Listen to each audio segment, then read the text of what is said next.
فرمایا محمد الرسول اللہ والذین معه اشداء علی الکفار رحماء بینہم۔ محمد عربی صلی اللہ علیہ وسلم کو دیکھیے اور آپ کے آس پاس شمع رسالت کے پروانوں کو بھی دیکھیے، ان کے مزاج کو دیکھیے، ان کی طبیعتوں کو دیکھیے، ان کی باہمی محبت کو دیکھیے، باہمی پیار کو دیکھیے۔ اگر غزوہ بدر میں، غزوہ احد میں کفار گرتے ہیں، غزوہ بدر میں کفار گرتے ہیں، غزوہ احد میں بدلے میں صحابہ کو اللہ نے گرایا۔ لیکن اگر پانی پلانے والا کسی زخمی کے پاس پانی لے کر کے جاتا ہے، وہ کہتا ہے بھائی پہلے اسے پلاؤ، وہ مجھ سے پہلے گرا ہے۔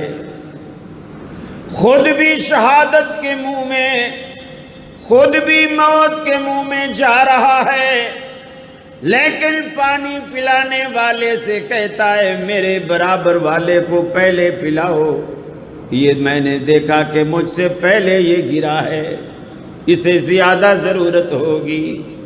یہ جذبہ صحابہ کرام کا آج دنیا میں دیکھنے کو نہیں ملتا۔ اللہ نے قرآن پاک میں فرمایا الذین یؤثرون علی انفسہم وَلَوْ كَانَ بِهِمْ خَصَاصَةٌ۔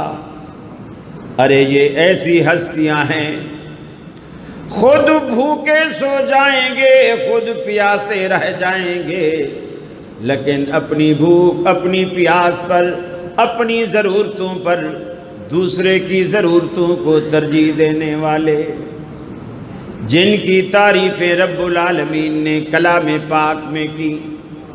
اللہ رب العالمین نے کلام پاک میں جن کے تذکرے کیے،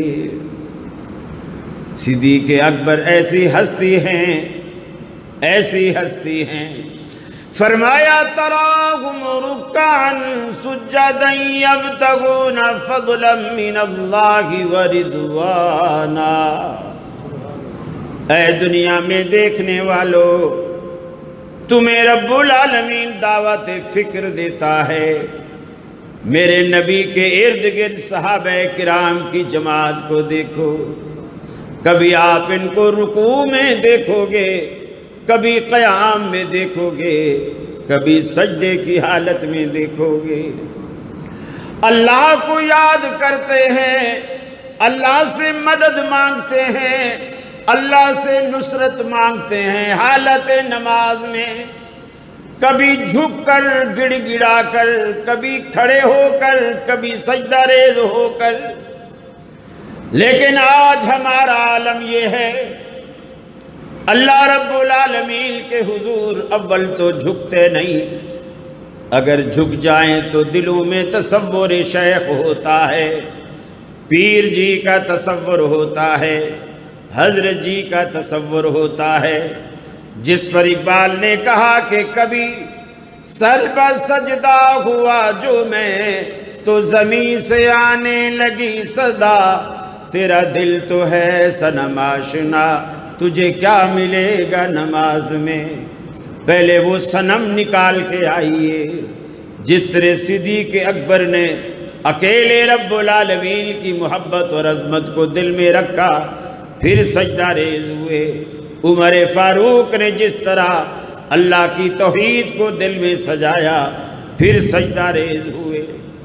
تراہم رکعا سجدا یبتغون فضلا من اللہ ورضوانا۔ وہ سجدوں میں جا کر کیا تلاش کرتے ہیں؟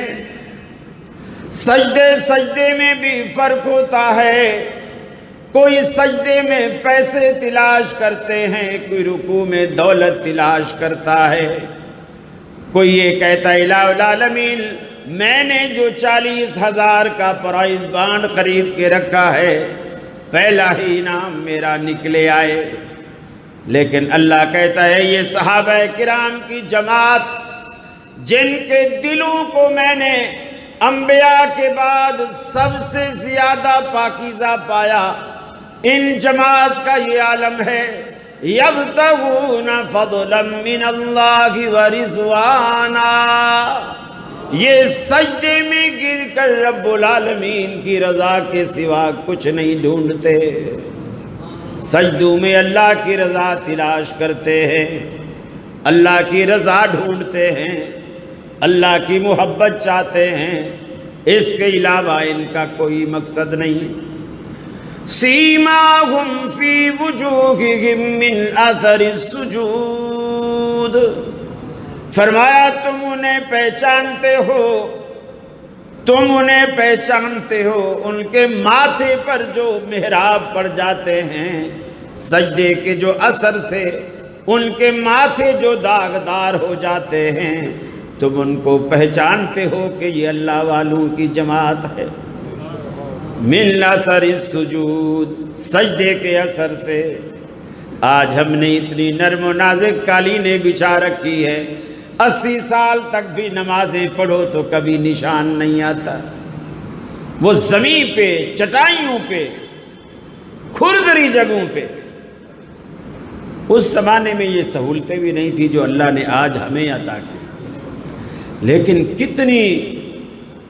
کتنا فرق ہے ان لوگوں کے تقوی میں اور ہمارے تقوی میں کہ اللہ نے اتنی آسانیاں اور سہولتیں دے دی، اس کے باوجود ہم اس طرف توجہ نہیں دیتے، اور ان کو سہولتیں نہیں تھیں اور اس کے باوجود موقع ڈھونڈتے تھے، تلاش کرتے تھے کہ جنت میں داخلہ کیسے ہوگا، جنت میں داخلہ کیسے۔